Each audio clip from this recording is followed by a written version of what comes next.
The Preston Mall, sprawling and decrepit, was a blight upon our dying town. Its decayed visage spoke of a past vibrance, long extinguished. The hollow shells of its stores whispering of forgotten commerce. For me, tethered to the place by necessity, the mall's shadow grew darker with each passing day, as if it bore a sentience. Malevolent and patient, it began subtly, in ways that might escape the inattentive eye. Displays in stores would shift overnight, arranged with an unnatural precision that no human hand could replicate. A faint, almost imperceptible giggle echoed in the corridors when the hour was late and the mall emptied of shoppers, dismissed as the groans of settling pipes or the mischief of local youths. These disturbances failed to explain the undercurrent of dread that thickened the air. My colleague, Carlos, succumbed to that dread. His departure was abrupt, marked only by a scrawled note of cryptic finality. "Fear not, kids. I can't stay. I'm sorry." We sought him out, but his phone rang unanswered, and his modest apartment stood vacant. A tangible unease settled among the staff, yet we pressed on, bound by economic despair and a reluctance to voice what we all silently feared. By autumn, the atmosphere within the mall had curdled into something oppressive, tangible as a weight upon the chest. Shoppers complained of an odor in the eastern wing, foul and untraceable. Security footage, when reviewed, revealed little but the static, laden images of shadowed hallways. Yet, amidst the flickers, shapes moved, glimpses of silhouettes that evaded comprehension. Winter brought an escalation. Stories of being watched, of unseen eyes boring into one's soul, proliferated among the remaining patrons. The populace began to avoid the mall altogether, leaving it to the employees and the specters that haunted its empty halls. The graffiti appeared in the eastern wing soon after. Symbols, complex and arcane, materialized on shop windows and walls overnight. Their designs defied reason, intricate patterns that seemed to hum with a latent, unknowable energy. Cleaning efforts proved futile, for the marks sank deep into the surfaces, as though the glass and plaster had conspired with the mall to preserve them. I recorded it all in a journal, an attempt to wrest some clarity from the chaos. Yet my rational mind wavered on the brink of collapse the night I encountered the thing in the fitting rooms. The soft weeping reached my ears as I tallied inventory, a sound so fragile and childlike that it stirred a primal unease. I approached the fitting rooms, my voice trembling as I called out. The sobbing ceased, and in its absence came silence so profound it roared. A shadow shifted, unnatural in its movement. It darted, impossibly swift, and vanished into the unlit corners. My legs obeyed a primal instinct, carrying me out of the store and into the freezing night. Whatever I had seen, or thought I'd seen, had left a stain upon my sight. By December's close, the mall had claimed many of my colleagues. Those who remained shared whispers of an otherworldly presence, though none dared speak plainly. The eastern wing became a no man's land, its cold seeping into one's marrow. Whatever festered there was spreading, its malignancy palpable, yet unnameable. The mall itself began to shift, as though responding to the malevolence it harbored. Cracks marred the tiles, their jagged lines reminiscent of veins. The walls bulged, as if straining to contain something monstrous. Ceiling tiles sagged ominously, and those who ventured into the maintenance corridors spoke of faint whispers emanating from behind them. The skylight above the atrium, once a beacon of natural light, grew dark. The glass, previously transparent, became clouded with an oily film that twisted sunlight into unnatural hues. Shadows cast beneath it moved of their own volition, their forms writhing in ways that defied physics. Even children, with their boundless curiosity, recoiled from the area as though instinctively aware of the peril it presented. The eastern wing descended into ruin. Stores shuttered, their owners citing financial losses or an indefinable sense of foreboding.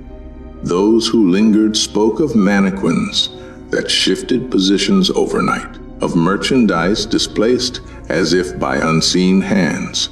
A boutique owner confided in me one evening, her voice quivering as she described finding a mannequin standing at her shop's entrance, its head tilted toward her. She swore it had been locked away the previous night. And then the ceiling collapsed. I was there when it happened. A thunderous crash, the air thick with dust and dread. When the debris settled, I saw it, the symbols etched into the rubble as though the collapse had been deliberate. The patterns pulsed faintly, and I dared not approach. The need for answers consumed me. I scoured local archives, piecing together fragments of the mall's dark history. Its foundations had been laid in the 1970s by William Preston, a man whose ambition had eclipsed his humanity. Yet the land upon which it stood bore scars from an even older tragedy. In the late 1960s, an orphanage had occupied the site. A fire claimed the lives of 24 children, their fragile forms consumed by flames so fierce that the building's remnants were unrecognizable. The official records offered little explanation for the blaze, but whispers among the town's elders spoke of unnatural origins. Further back still, the land's curse became evident. Illnesses swept through those who dwelled upon it, their symptoms grotesque and inexplicable. Children spoke of shadowed figures that lingered at the edges of perception, voices that beckoned from the darkness. William Preston had been undeterred. He forged ahead with the mall's construction, dismissing the warnings of locals. During excavation, workers unearthed fragments of charred toys, skeletal remains, and relics of a life extinguished.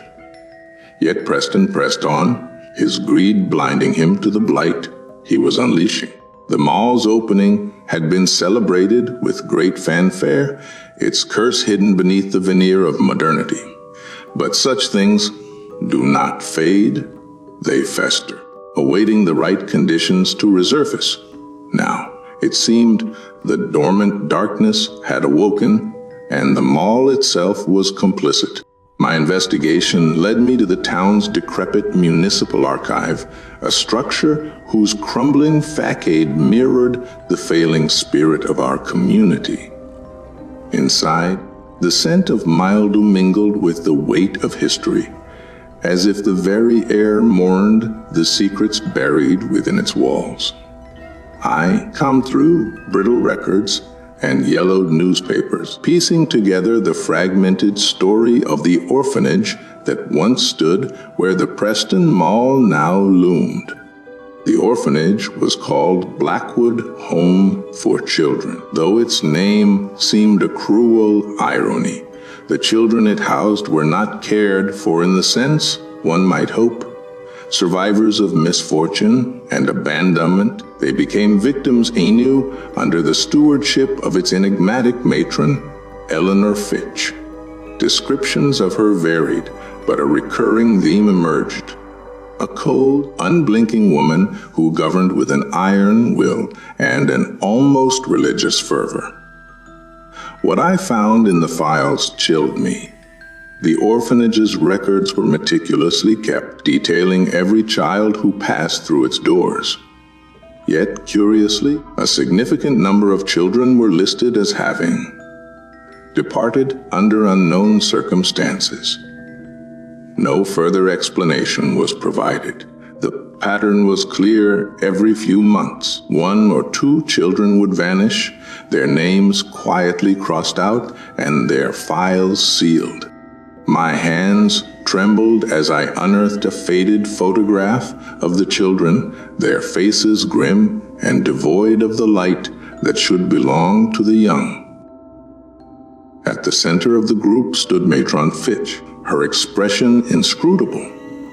Her eyes, though faded in the sepia tones of the image, seemed to bore into me, as though she could see through the decades separating us. And then I found the police report from the night of the fire.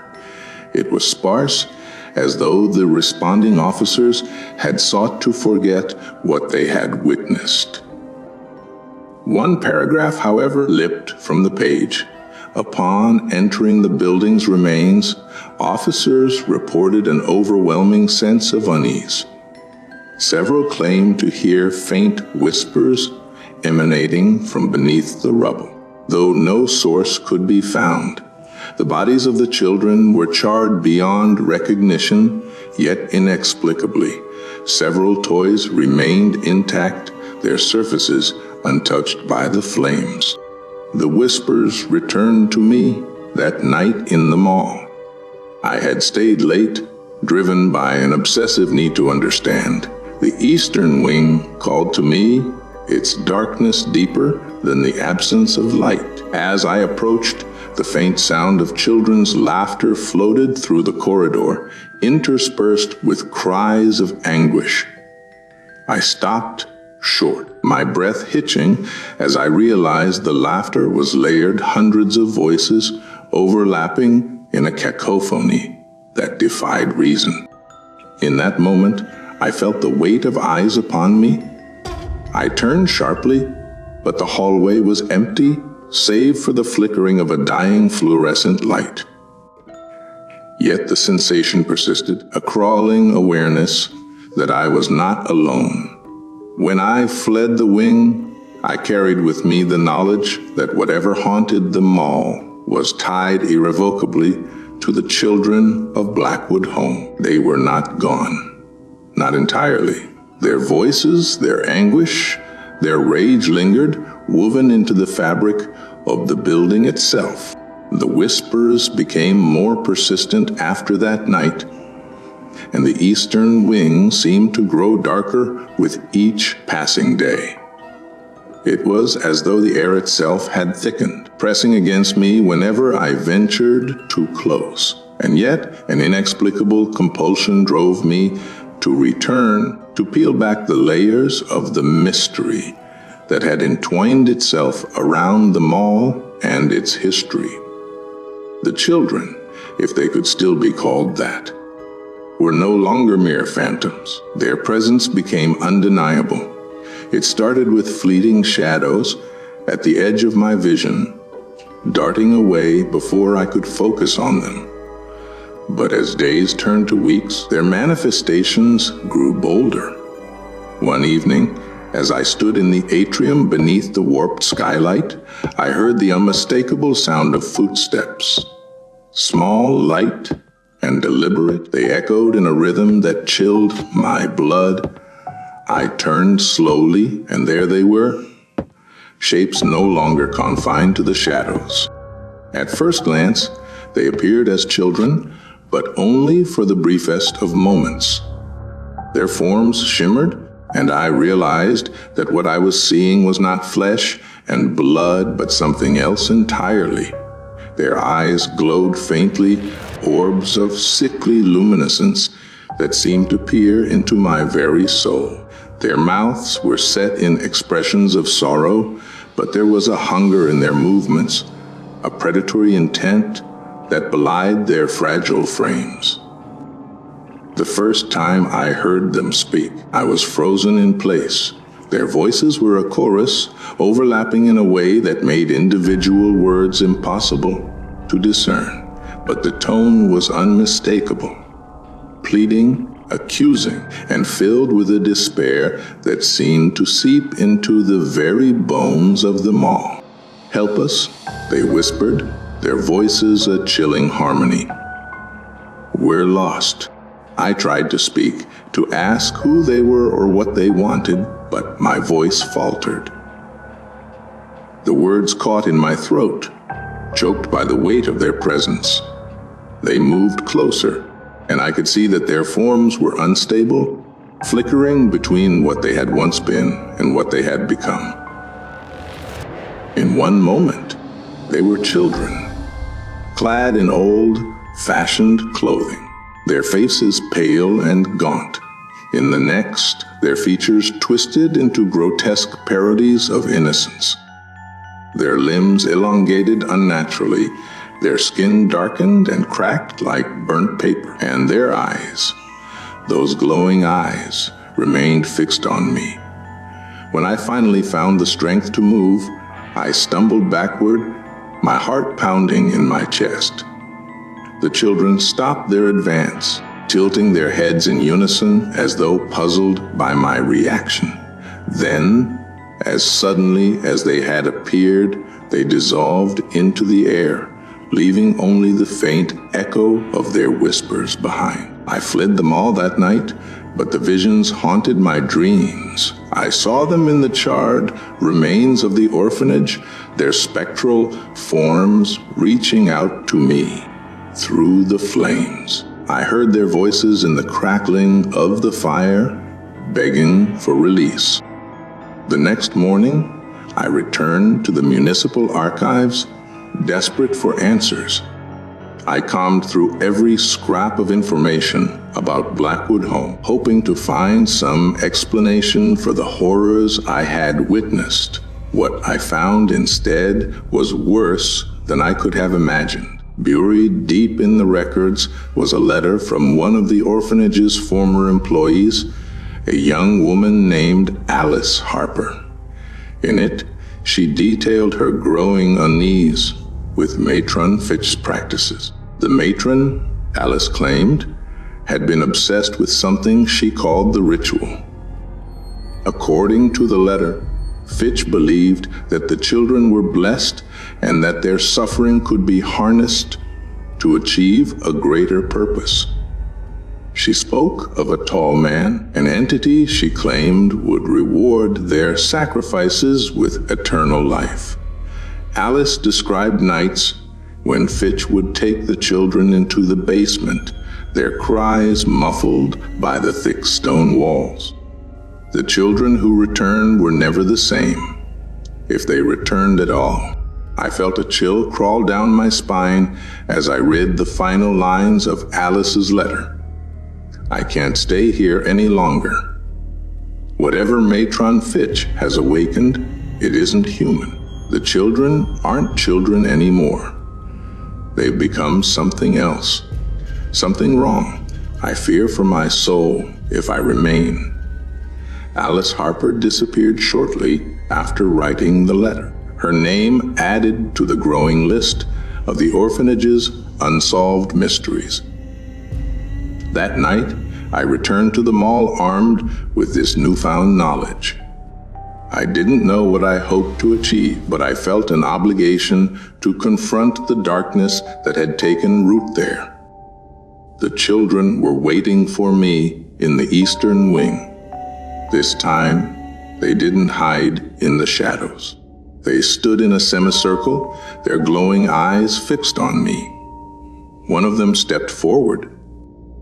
A girl with hair like burnt straw and a face that shifted between sorrow and malice. "You're not like the others," she said, her voice a distortion of innocence.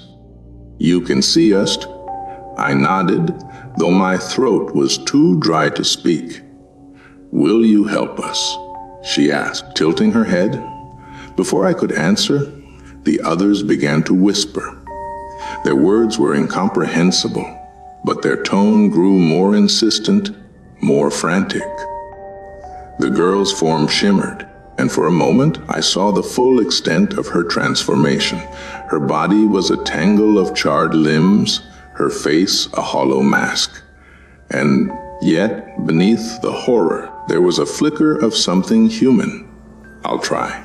I whispered, though I had no idea what that promise would entail. The children smiled. A chilling, unnatural expression that seemed more predatory than hopeful. Then they faded into the darkness, leaving me alone with the weight of their despair and the certainty that whatever awaited me in the coming days would test the limits of my sanity. As my investigations deepened, I began to notice the toll the mall was taking on those who remained.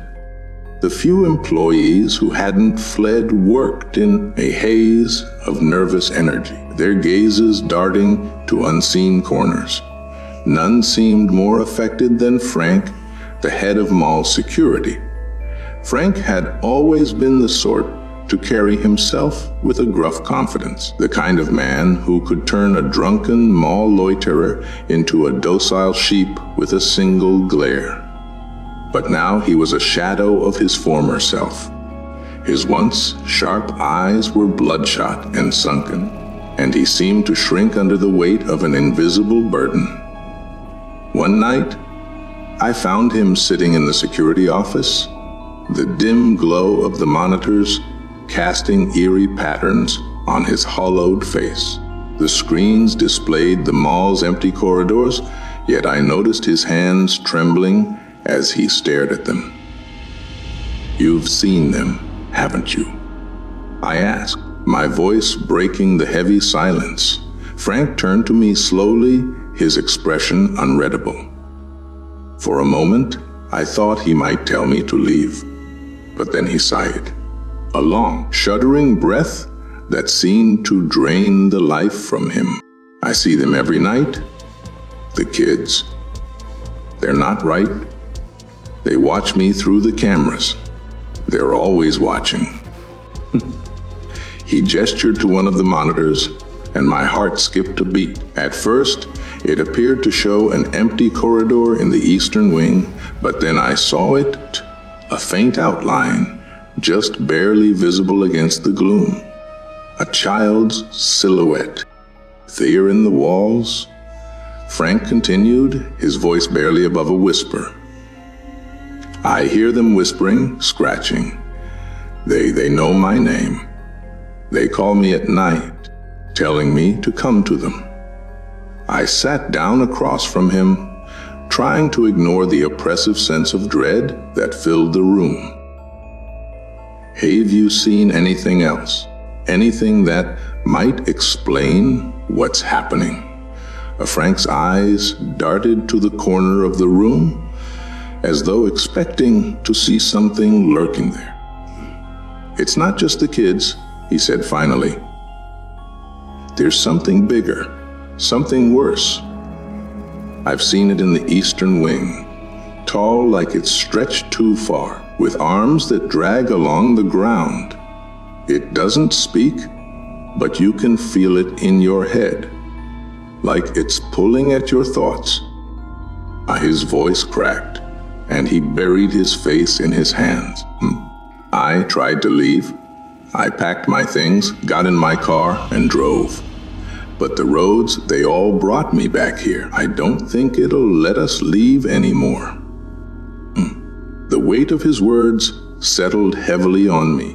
If Frank's experiences were true, and I had no reason to doubt him, then the mall had become more than just a haunted building. It was a trap, a prison for those unlucky enough to cross its threshold. Over the next few nights, I spent more time with Frank, trying to piece together the fragments of his encounters. He told me about the times he had chased shadows, only to find himself lost in corridors that shouldn't exist. He spoke of doors that led to nowhere, of floors that seemed to ripple like water beneath his feet. And then there were the voices. "They know things about me," Frank confessed one night. "Things no one else should know. They whisper my wife's name, the one I lost years ago. They tell me I could see her again. If I just..." He trailed off, his gaze distant and haunted. "But it's a lie. I know it's a lie. They want something from me. They want me to join them. I began to notice changes in Frank's behavior. He would disappear for hours at a time, returning with no memory of where he had been. His once steady hands now trembled constantly, and his mutterings became more incoherent. He spoke of the tall man more frequently, describing it with a mix of terror and reverence. One night, I found him in the eastern wing, standing perfectly still in the center of the corridor. The air around him felt heavier, colder, and the faint hum of whispers seemed to emanate from the walls. "Frank," I called out, my voice echoing unnaturally. He didn't respond. His head was tilted upward, his eyes locked on the ceiling, where faint symbols glowed with a sickly light. "Frank!" I shouted, stepping closer. His head snapped toward me, and for a moment, I didn't recognize him. His eyes were wide and glassy, his lips twisted into a grotesque smile. "It's beautiful," he murmured, his voice tinged with awe. "Can't you see it? They've shown me the truth." I grabbed his arm, shaking him roughly. "Frank, snap out of it. We need to get out of here." He blinked, and for a brief moment, clarity returned to his face. "You don't understand," he whispered. "It's too late. It's already inside me." Before I could respond, he wrenched his arm free and stumbled deeper into the corridor. The shadows seemed to swallow him whole, and his muttered words lingered in the air long after he disappeared. "They're calling me. I have to go." That was the last I saw of Frank. His absence was noted the next morning, but no one seemed surprised. The mall had claimed him, just as it had claimed so many before. But his words stayed with me, echoing in my mind as I tried to sleep that night. "It's already inside me." The implications were too horrifying to ignore. Whatever haunted the mall wasn't just confined to its walls. It was spreading, infecting those who lingered too long in its presence. And I feared that I, too, was not immune. Frank's disappearance left an indelible mark on me. His description of the tall man clawed at my thoughts, a sinister specter I couldn't shake. I tried to convince myself it was the product of his deteriorating mind, the hallucinatory remnants of sleepless nights and relentless dread. But in my heart, I knew otherwise. I had seen too much, heard too much. The mall was alive, and the tall man was its herald.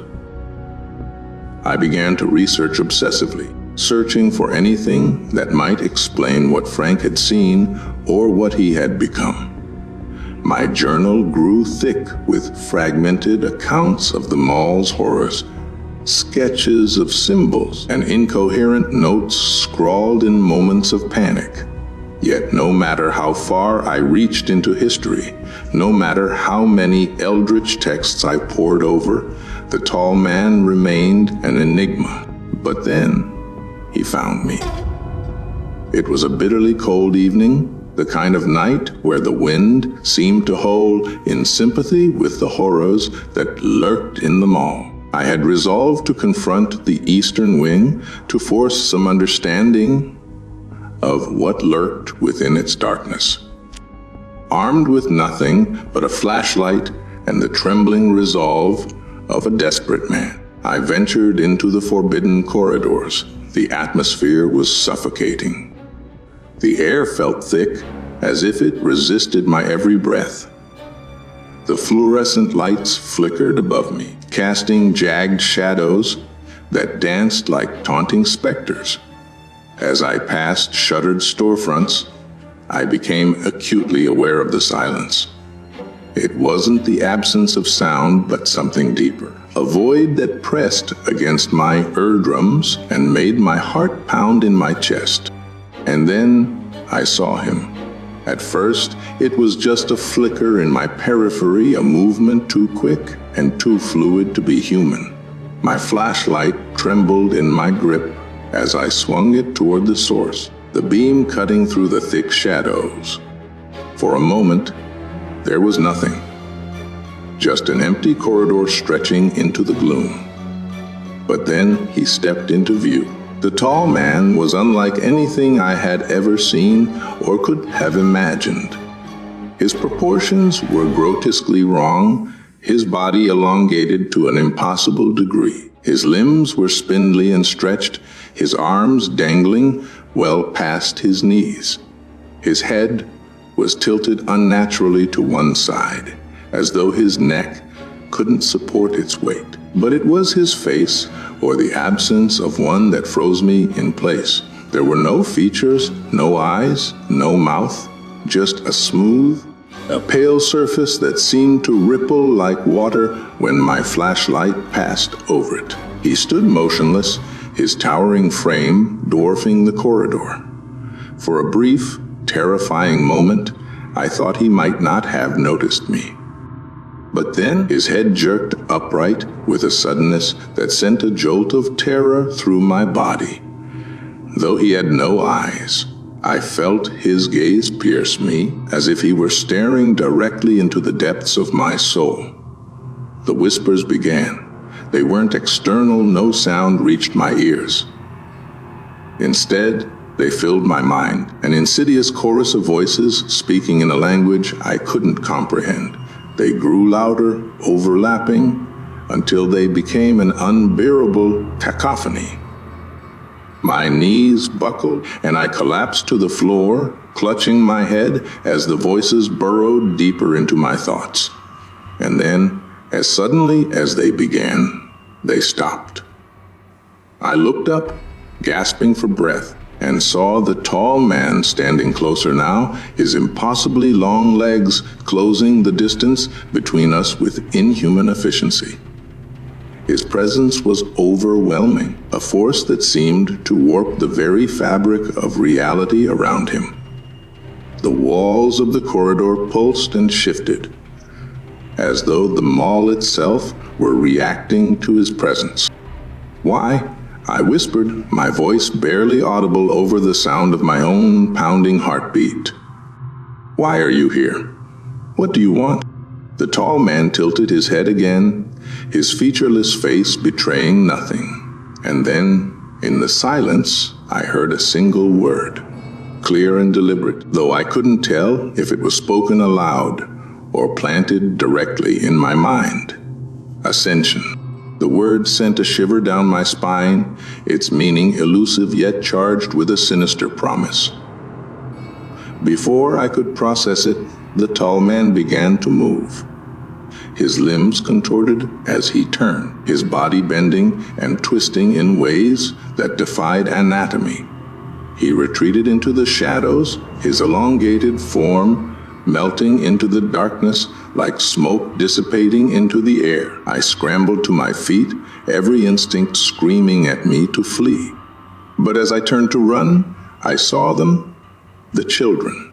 They lined the walls of the corridor, their small, pale forms barely visible in the dim light.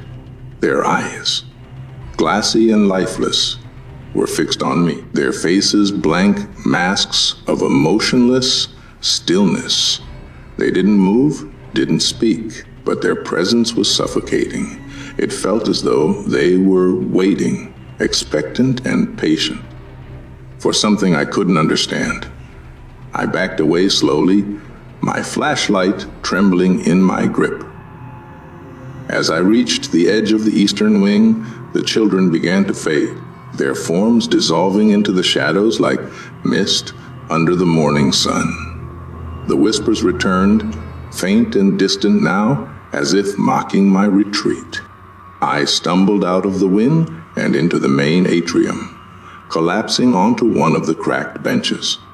My mind raced, replaying the encounter in vivid, horrifying detail. The tall man wasn't just a figment of Frank's unraveling mind. He was real, and he was far more terrifying than I could have imagined. That night, I lay awake in my small apartment, the word ascension echoing in my thoughts. What did it mean? Was it a warning, a threat, or something far worse? I didn't know, but one thing was certain. The tall man wasn't finished with me, and neither was the mall. As the hours ticked by and the shadows in my room seemed to lengthen, I realized that I had crossed a line. There was no going back now. Whatever was happening in the Preston Mall, I was a part of it. And the tall man had made sure I would never escape. After my encounter with the tall man, sleep became an impossibility. Even when I closed my eyes, the memory of his unnatural presence lingered, along with the hollow gaze of those spectral children. Yet the word ascension clung to my mind like a parasite gnawing at my sanity. It felt less like a warning and more like a revelation waiting to unfold, a truth I feared to comprehend. In the days that followed, the mall grew quieter, almost as if it were holding its breath. The few remaining employees avoided me, their eyes wide and bloodshot, their expressions haunted. The only ones who still ventured into the depths of the eastern wing were the children. They would appear suddenly, always just at the edge of my vision, small figures darting into the darkened corridors. One night, I decided to return to the archives, hoping to uncover more about the Preston family and their connection to the land. I wasn't sure what I was looking for, answers, perhaps, or just the hope that someone else had survived the same nightmare I was experiencing. The crumbling pages of history offered only fragments, but they were enough to paint a chilling picture. The Preston family had long been tied to the land, their fortune built on enterprises that straddled the line between the natural and the profane. William Preston, the man who constructed the mall, was known for his ruthless ambition, but his father, Robert Preston, had been an occultist. Town whispers spoke of rituals performed in the woods, of sacrifices made to entities that defied comprehension. One record stood out. It described a secret society, a clandestine group of influential figures who met beneath the Preston estate. They called themselves the Hierarchs of Ascent, and their purpose was shrouded in mystery. Some speculated that they sought immortality, others believed they wished to commune with beings beyond the veil of reality. The land the mall was built on had been a focal point for their rituals, an intersection of energy where the boundaries between worlds were thin. As I read on, the air around me seemed to grow heavier, as if the weight of the knowledge I was uncovering was physically manifesting. My fingers trembled as I flipped through the fragile pages. One entry described a failed ritual, a summoning that had gone awry. It spoke of a conduit that had been opened, a rift that could not be closed. And then there was the drawing. It was crude, hastily sketched in black ink, but it was unmistakable. The tall man, his elongated frame, towered over a group of kneeling figures, their forms dwarfed by his grotesque proportions. Beneath the sketch were the words, "The herald of the new age, the harbinger of ascension." My stomach churned as I slammed the book shut, but it was too late. The knowledge had taken root. The tall man wasn't just some manifestation of the mall's darkness. He was part of something larger, something ancient. The Preston Mall wasn't simply cursed. It was a beacon, a doorway. And I had stepped too close to the threshold. The next day, I returned to the mall, my resolve bolstered by an unsteady mix of fear and curiosity. I needed to know more. If there truly was a hierarchy, a chain of command in this madness, then perhaps understanding it would allow me to dismantle it, or at least survive it. The mall greeted me with its usual oppressive silence. The eastern wing was colder than before, the air so frigid that my breath formed clouds in front of me. As I ventured deeper, the symbols on the walls seemed to shift and shimmer in the dim light, their intricate patterns pulsating as though alive. I reached the maintenance corridors, the labyrinthine passages that snake beneath the mall. Few dared to venture there, and for good reason. The narrow hallways were suffused with an unnatural darkness, the flickering fluorescent lights casting long, twisting shadows.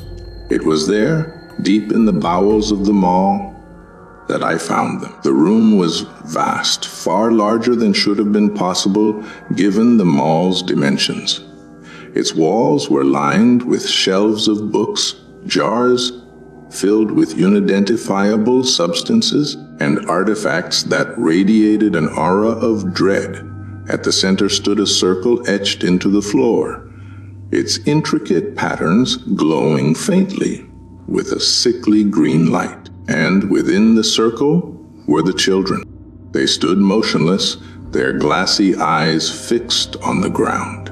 Around them, hooded figures chanted in low, guttural voices, their words forming a rhythmic cadence that made my skin crawl. The air was thick with an energy that pressed against me, making every breath a struggle. One of the figures turned toward me, and my blood turned to ice. It was the tall man. But no, that wasn't right. This figure was different, smaller, though its movements were just as unnatural. It pulled back its hood, revealing a face that was almost human, but not quite. Its eyes were too large, its skin too pale, its mouth twisted into an unnatural grin. "You shouldn't be here," it said, its voice echoing in my mind rather than my ears. I stumbled backward, but my feet refused to obey. The tall man's smaller counterpart raised a hand, and the chanting ceased. The children turned toward me in unison, their movements jerky and mechanical. "Why are you doing this?" I managed to choke out, my voice barely more than a whisper. The figure tilted its head, its grin widening. "This place is a nexus," it said, "a bridge between worlds. The tall man is merely the messenger, the one who prepares the way.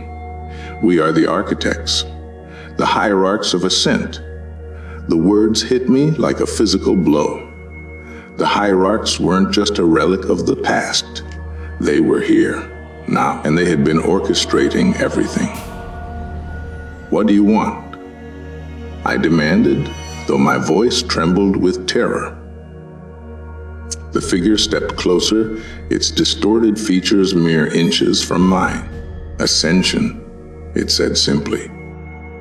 "The world above is dying, bound by the chains of mortality and ignorance.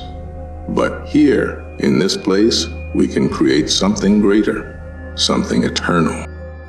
I staggered backward, the full weight of their intent crashing down on me. They weren't trying to destroy the mall. They were transforming it, turning it into a gateway for their unholy ambitions. The figure raised its hand again, and the children began to move toward me, their lifeless eyes fixed on mine. I turned and ran, the sound of their shuffling footsteps echoing behind me. As I fled the maintenance corridors and burst into the main atrium, I knew one thing for certain: the tall man wasn't the one in control. He was a harbinger, a pawn in a much larger game. And the hierarchs of Ascent were pulling the strings. The question now was whether I could stop them, or if I was already too late. The events of that day left me shaken, but I knew I couldn't walk away. Not yet. The Preston Mall had become more than a haunting or a mystery. It was a living, breathing entity, and I had seen its heart. Worse, I had looked into the eyes of its creators. My very existence felt like a threat to them now, and I knew it was only a matter of time before the mall, or those who controlled it, tried to claim me. I resolved to return one final time, armed with what little knowledge I had gained. If the hierarchs of ascent sought ascension through the mall, then the Nexus, the glowing circle I had seen in the hidden chamber, must be the key. It was there that I would find my answers or my end. The mall was a different place that night. The air was heavy with a palpable tension, as though the very structure was aware of my intentions. The lights flickered erratically, casting jagged shadows that seemed to move with malicious intent.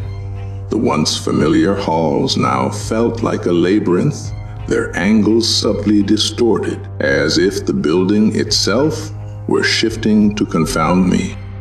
I clutched the crowbar I had brought with me, a poor defense against whatever horrors awaited. But the weight of it in my hand gave me a small measure of comfort. My plan was simple: find the Nexus, disrupt the ritual, and escape.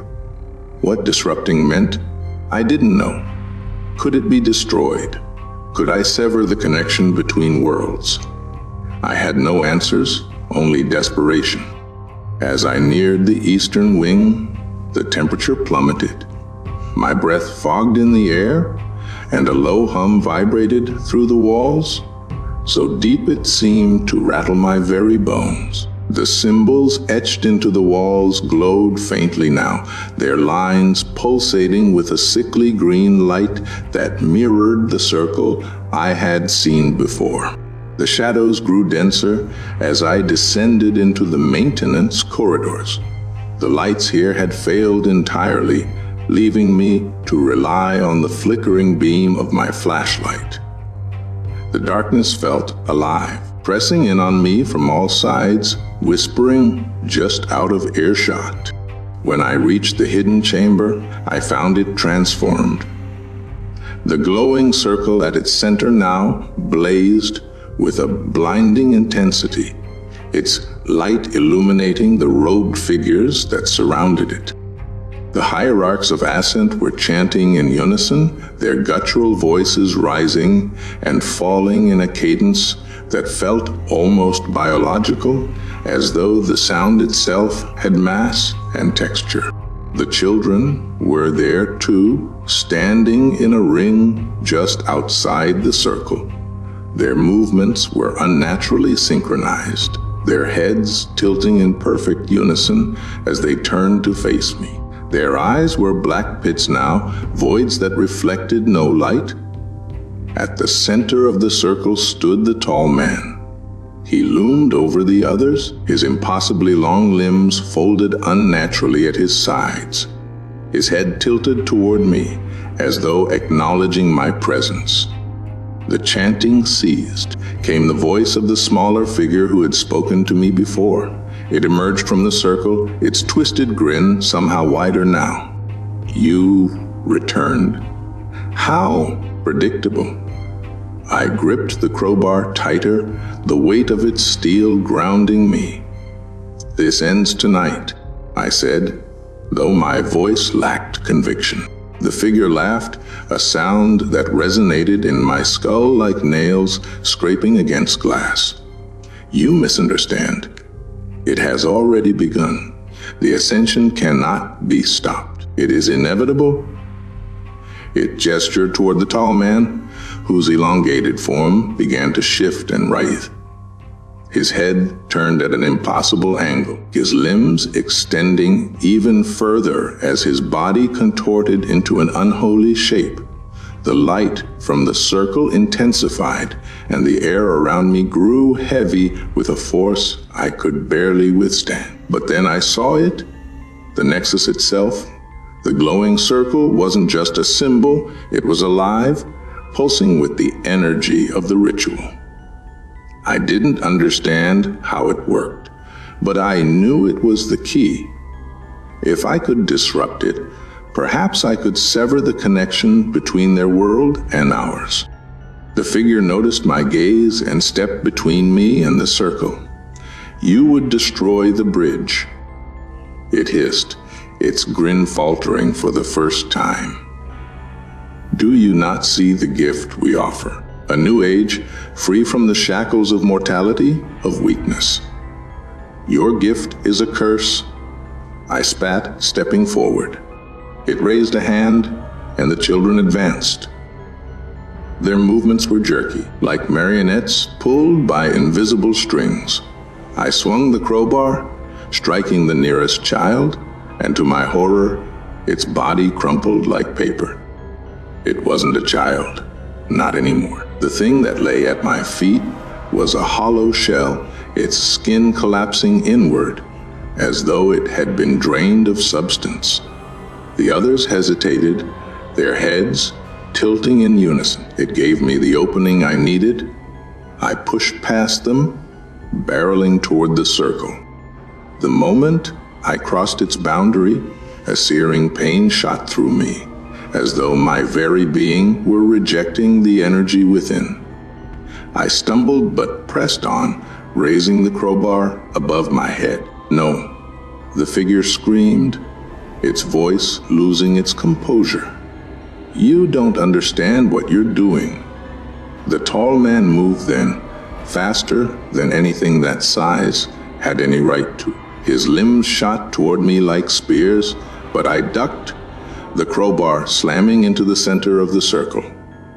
The glow faltered, flickered, and then the entire room erupted into chaos. The chanting turned to screams as the hierarchs of Ascent collapsed, their forms writhing as though they were being consumed from within. The children disintegrated, their hollow shells crumbling to ash. The tall man let out a sound that was not a scream but something far worse, a deep, resonant groan that seemed to ripple through space itself. And then he was gone. The light from the circle vanished, plunging the room into darkness. I staggered back, gasping for air, my body trembling from the effort. The chamber was silent now, save for the distant creak of the mall settling above me. I had done it. The nexus was broken. But as I climbed back to the surface, the weight of what I had seen bore down on me. The mall was quiet, its oppressive atmosphere lifted, but I knew it wasn't over. The tall man, the hierarchs, they were part of something far larger than this one place. The Preston Mall was just one bridge. How many others might there be? When I emerged from the mall that night, the world felt different. The air was lighter, the oppressive gloom that had suffused the area dissipating like morning mist. Yet, as I drove away, I couldn't shake the feeling that I had merely delayed the inevitable, that I had closed one door, but countless others remained open. The next morning, the news broke. The mall had been abandoned overnight. Employees arrived to find the eastern wing completely sealed off by a collapse no one could explain. Police and structural engineers were called in, but their reports were inconclusive. No one could determine the cause of the damage, and no one dared to explore the maintenance corridors beneath. The town, desperate to distance itself from the cursed site, voted to demolish the Preston Mall. By the end of the month, the building was reduced to rubble, the land fenced off, and marked as condemned. I left town soon after, unable to bear the memories that lingered in every shadow. But I couldn't leave the truth behind. The hierarchs, the tall man, the nexus. They were out there, waiting for the next bridge to open. And sometimes, in the dead of night, I hear the laughter of children, faint and distant, as though carried on a cold wind.